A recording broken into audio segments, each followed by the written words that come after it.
There's no cake. I thought I got cake for doing this. I don't get cake.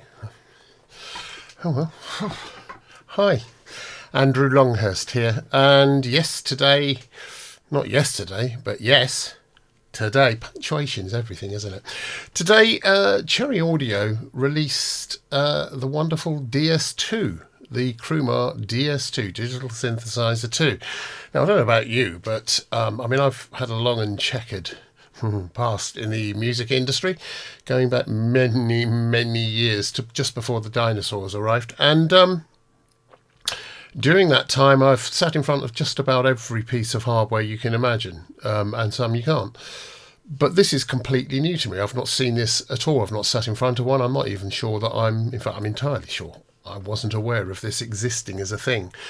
So when it turned up as an emulation from Cherry, have a look at this. I just looked at it and went, I've no idea. I mean, clearly we all have some idea. There's, DCOs and there's VCFs and VCAs and LFOs, but there's a weird patching thing. And there's also a whole polyphonic thing there, which is fully polyphonic across the whole of the keyboard. So as many notes as you play, it plays. But the synth side of it, the orange side that you can see in front of you, that's all monophonic, or possibly it was duophonic in the day. I don't know, but kind of doesn't matter because Cherry, with their usual gusto and elan, have made it fully polyphonic up to 16 notes, which is a great thing.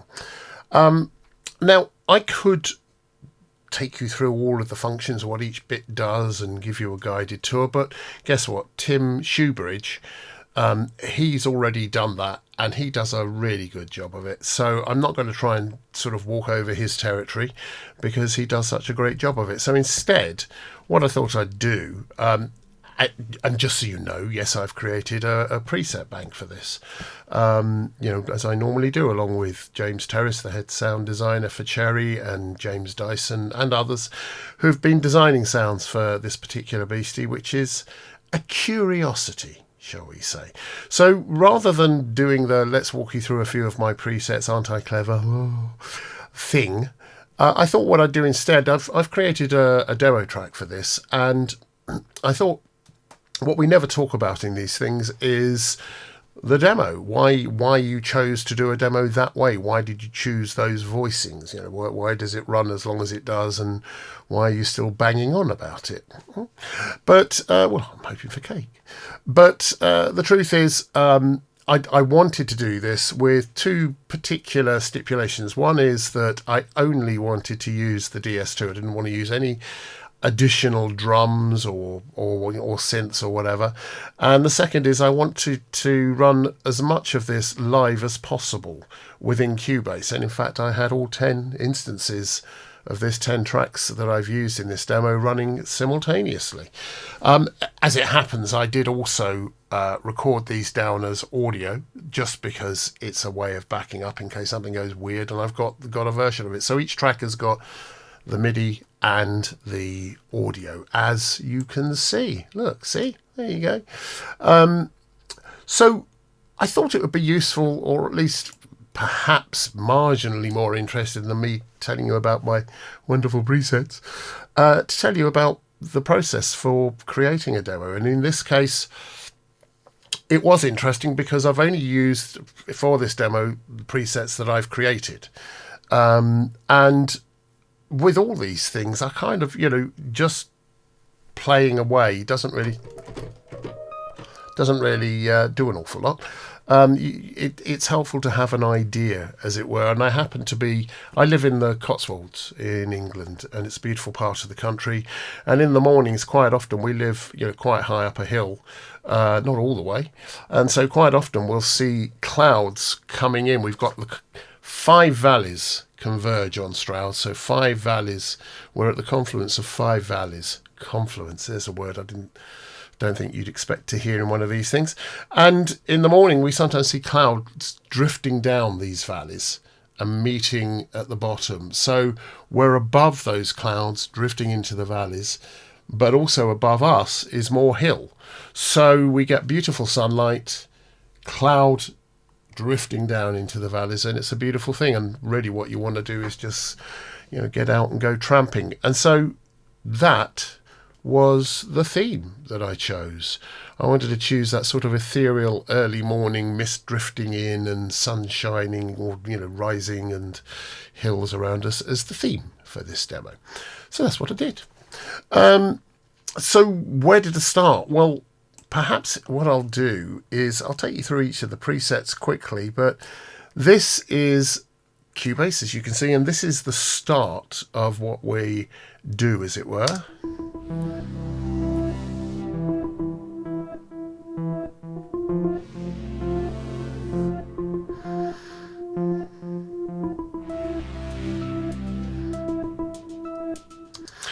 So you can hear there's a little doot. We'll come to that in a minute, but there's this odd sort of reversed swell thing going on rhythmically, and that's this, all the clocks, one of my presets. So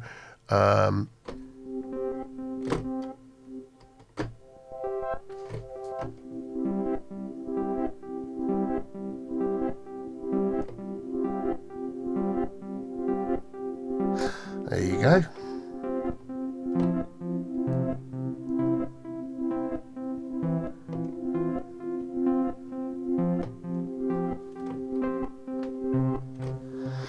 So that's the start of it. That's kind of feels like the sort of drift of clouds. And so the second sound is that sort of swelling string thing, which we hear later on in a slightly different way, but this is going over the intro sort of rising swells, as it were, of the motion of the clouds. So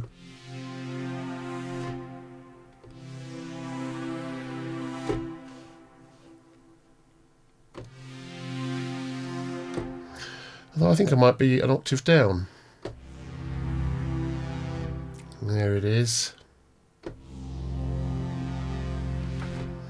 Sounds almost like a sort of a cello-y thing. So we've got that going on.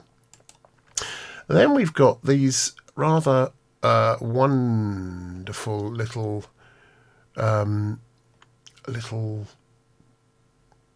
bips, as it were. So if I just bring this up, we've got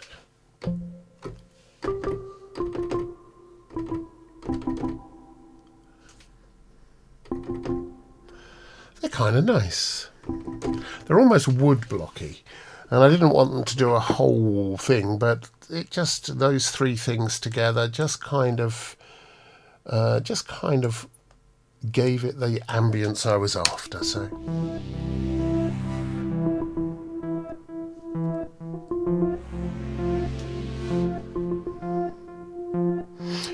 next, hats.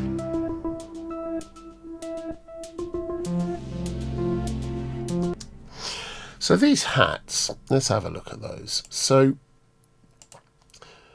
the hats, here we go. So what we do, I'm just going to reverse this wave. That's it. And you can see I've applied some little effect here. If I switch all the effects off, that's what we end up with, and with the effects on. So it's quite a lovely thing, taking all the EQ out here. Got a compressor on and a little bit of room.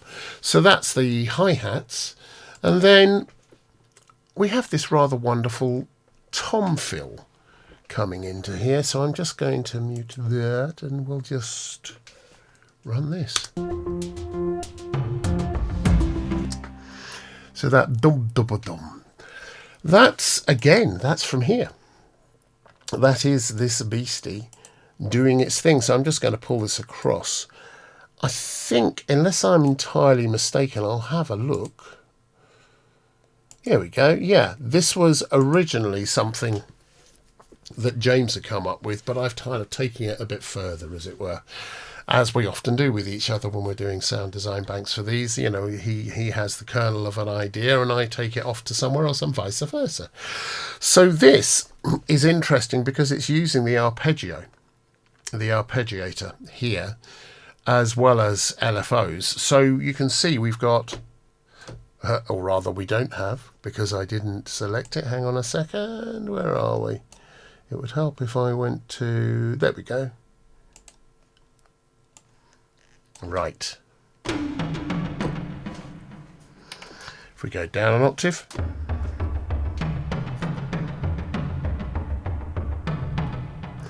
So you can see what we've got here is the arpeggiator is playing random notes up and down across a 2-octave range.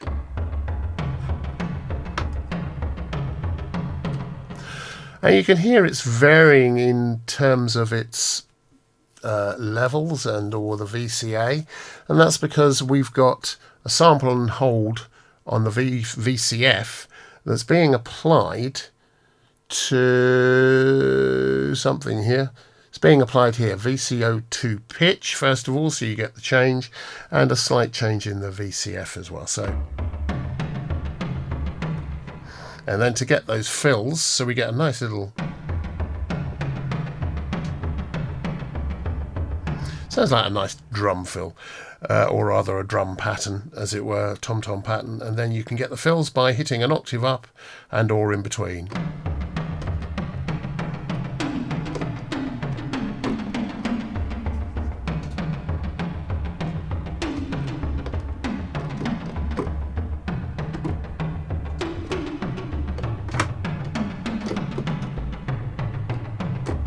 And so on and so forth. So we've got this rather brilliant use of, rather brilliant, that makes me sound terribly good, doesn't it? We've got this rather brilliant sound, these tom sounds, coming from this analog synthesizer. Well, digitally controlled synthesizer, DCOs with analog filters and VCAs. Only, of course, they're not analog. They're an emulation of analog. So just before anyone writes in and says, oh, you got it wrong, it's an analog emulation of DCOs and VCFs and VCAs and all that thing, and LFOs and blah, blah, blah. So we've got the toms there. And then we've also got, we start getting into the whole thing beginning to come together. And we've got, I think we've got here a kick drum happening. So if I come to this, so we've got this kick drum.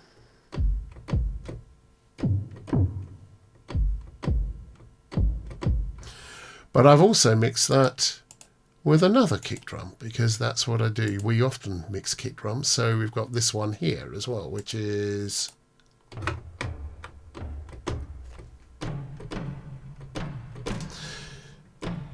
It's not very loud, but the two of those mixed together is kind of, oh, there we go.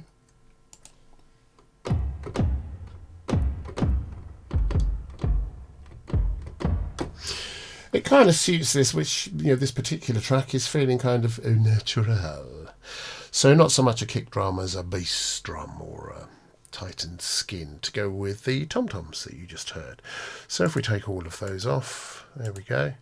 What's the next thing we have? Well, the next thing we have, of course, is the sort of arpeggio, the sequence that's running underneath this pretty much all the way through. So on top of the sequence, the percussion doing its thing, we've got this, the arpeggio. Now, it's an odd name for something, but it seems to describe it pretty well. So here we go. Let's just try this.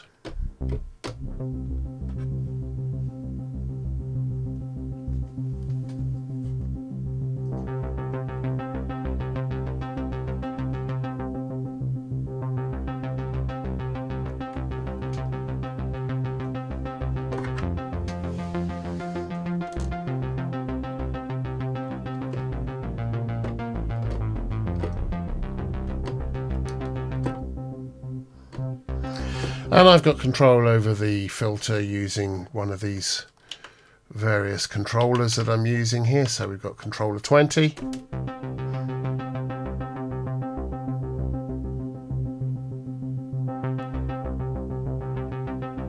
And also the mob wheel, so I can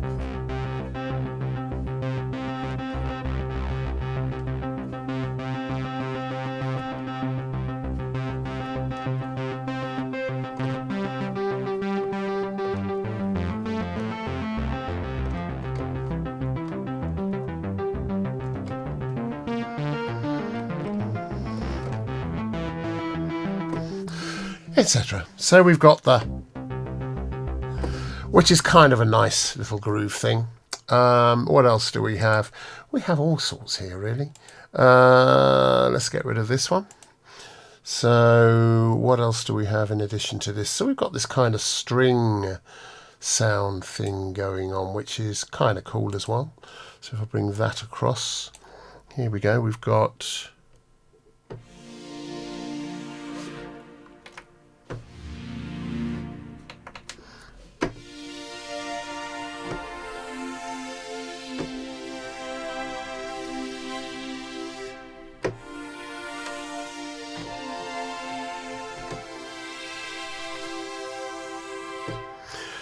that adds a certain little something later on in this track.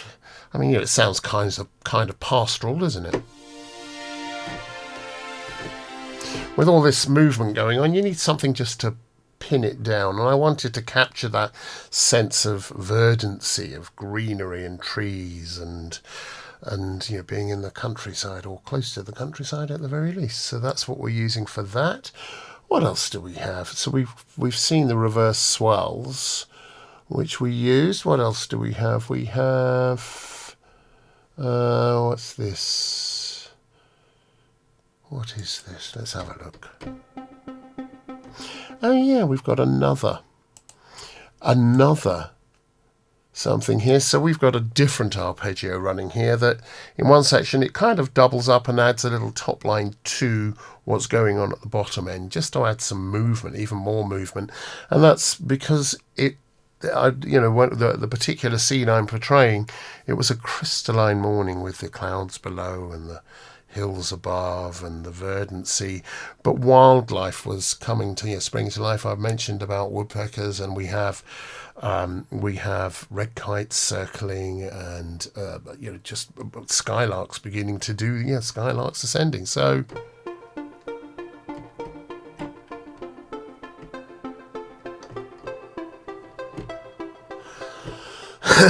and by itself it doesn't mean much, but it's those little drops, and it's also there's lots of water around here, so it kind of covers a lot of ground, that particular one. And then there's more, but we've got this little beauty.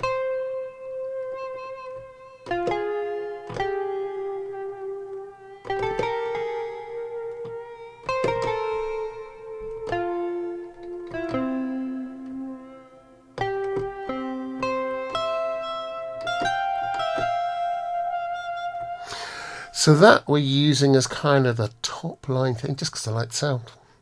And just because every single time I do one of these banks, I try to do something that's very vaguely like that CS80 guitar sound that's so so iniquitous. No, not iniquitous. Ubiquitous. Could be iniquitous as well, the way I play it, but ubiquitous. Everyone tries to get that sound, and it is a nice sound. This isn't quite it. This is more sort of harpy almost, or plucked, but not quite in the same way as the rather wonderful CS80. But it's there nonetheless. And what's last? Yet another arpeggiator. What's this one? Let's just.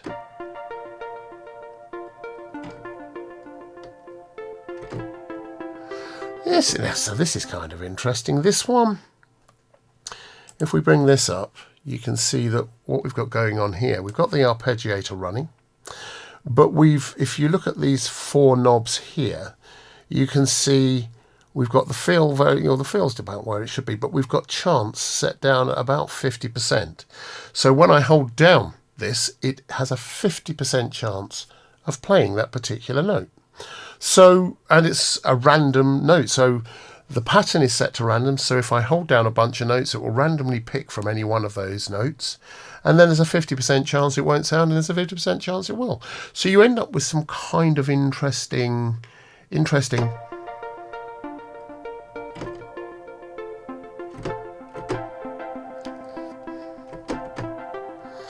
So in addition to that, that lovely synthy sound, that lovely arpeggio of the synthesizer, the pluck, that is coming from the polyphonic section. So we've got the polyphonic section playing that. So as long as I restrike each time,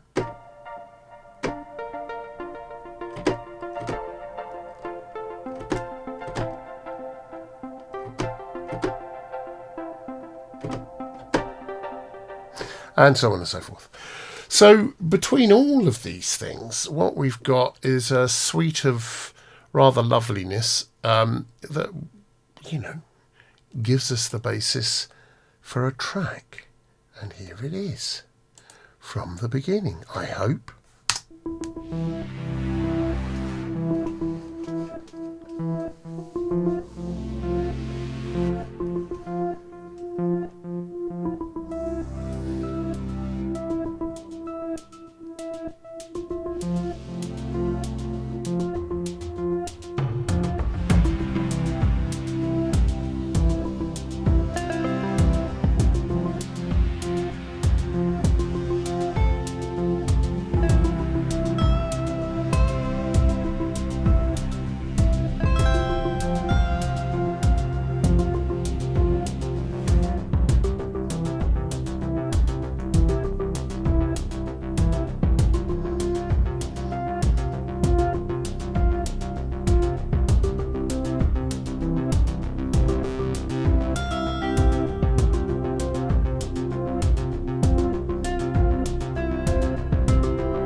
So, look, here's the thing. First thing to note is 10 instances of a plugin running. That means this is really light on the CPU.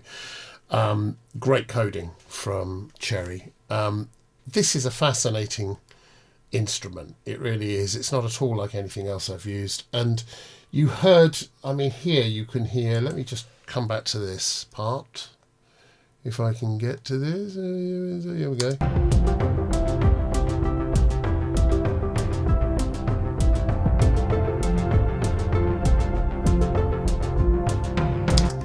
So you can hear there's all sorts of weird timings going on in there. There's triplets on the swell.